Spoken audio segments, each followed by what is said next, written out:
October 2019, and here near Springfield, Massachusetts, stands a neon dream of a mall, the Eastfield Mall. Neon squares as far as the eye can see. Although I nearly got stranded in Massachusetts that night, I was just glad to have seen the Eastfield Mall in its proper glory. Let's go mall walking.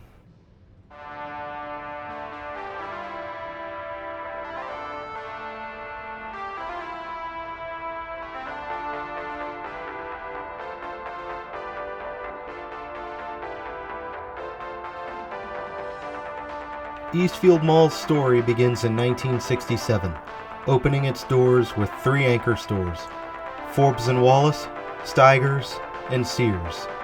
The Rouse Company would have been the company behind building the mall, and you can see their influence marked throughout even after extensive renovations. The mall would have proven to be rather successful, keeping a decent tenant roster throughout the years.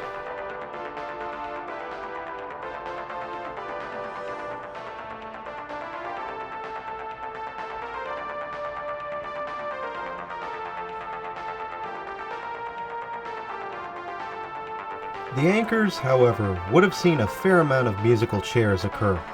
In 1975, Forbes & Wallace would close shop, and the store would eventually turn over to J.C. Penney.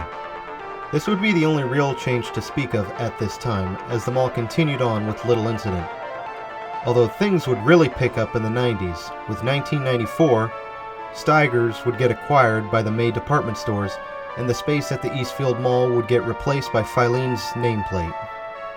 And, of course, all the nameplates would eventually merge underneath Macy's in 2006.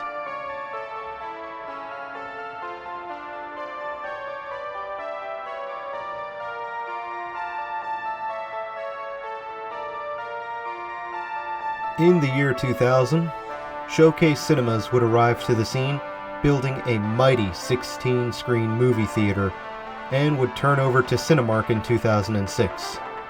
And that same year, Steve & Barry's would move into the mall and bring the mall up to full occupancy. Of course, this being Steve & Barry's, they would close within just a couple of years because they went way too fast with their expansion. To cover for this vacancy, Hanaus Jewelers would open a showroom in S&B's place.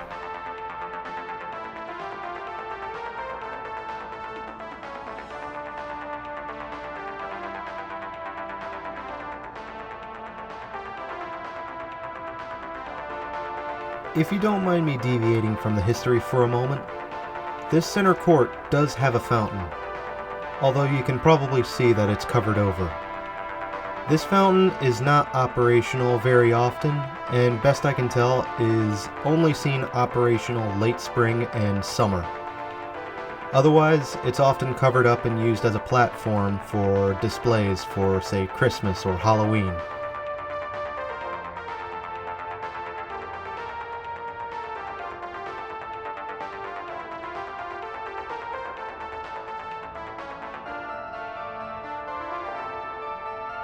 Quite a lot did happen in the 2000s. In 2004, management deemed it necessary to institute a youth escort policy, which required all patrons under the age of 15 to be accompanied by an older adult after 5 p.m. I personally believe youth escort policies are detrimental to a mall's survival. But as major teenage brawls become more common, I can understand the reasoning behind them.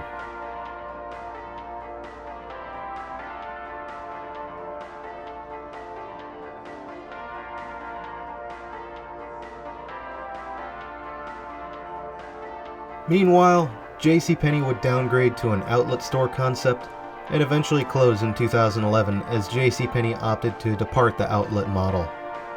And this would begin the downfall for Eastfield Mall's anchors. 2016 would see Macy's depart the Eastfield Mall, and then 2018 would see Sears, surprise surprise, close its doors. However, the interior still held on relatively well with a decent tenant roster.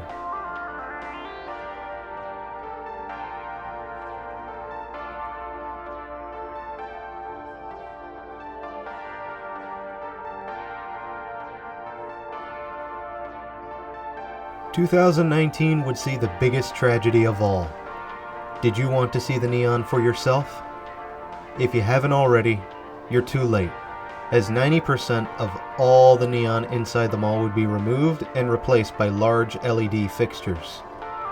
The reason for this move was cited as old neon tubes starting to crack and lose their gases, leading to potential fire and health hazards. In that regard, I can understand. But surely we could have used multicolor LEDs to emulate that cool cyan teal glow.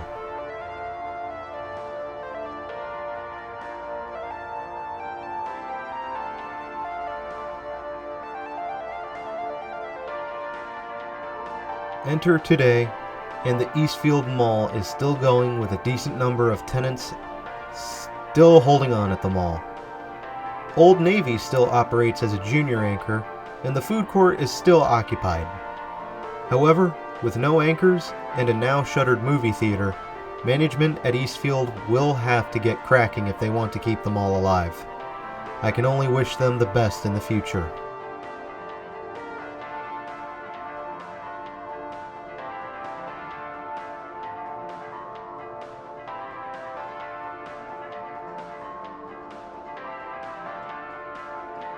Well, we do have a few minutes as we make our way back towards the entrance we came in. I don't need to tell you why I love this mall, do I? Although the neon is gone today, there is a small portion of the mall that still hosts the neon squares, and on top of that, much of the architecture you see in this video is still intact. Don't bet on the fountain being operational when you visit though. But otherwise, I would certainly recommend a visit if you want to hang out at a charming little mall in Springfield, Massachusetts.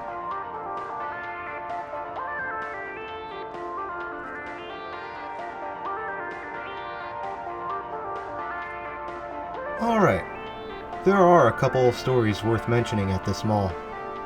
Now, Massachusetts is a state that has legalized marijuana recreationally, and on YouTube, you can find a small-time music video that's all about getting high, and it was filmed within the mall.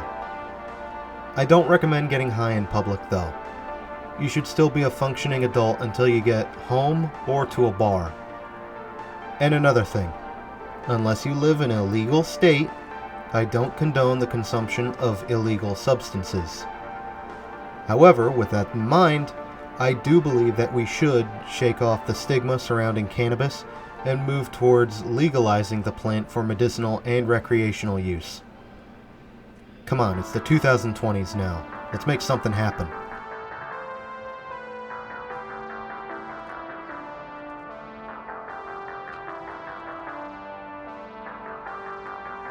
Now, the other story. I did mention I got stranded here in Massachusetts that night. This was a long road trip that had so many things go wrong with it, but I was still able to make it work, and I had a blast. The crippling factor was that my bank decided that I shouldn't have a rental car and shut down my debit card.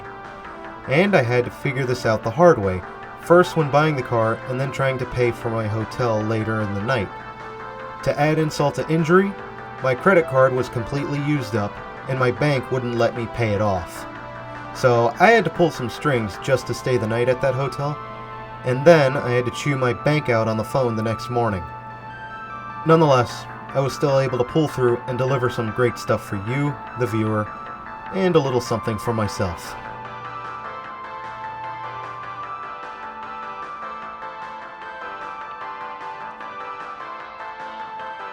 Anyway, I do want to thank you for joining me on a trot through the Eastfield Mall. Do share your own thoughts in the comments below about this mall, after dropping a like and subscribing, and maybe sharing. Every little thing does add up to boost this video, so other eyes can get on it. Oh, and see if you can spot a certain observer in my slideshow at the end.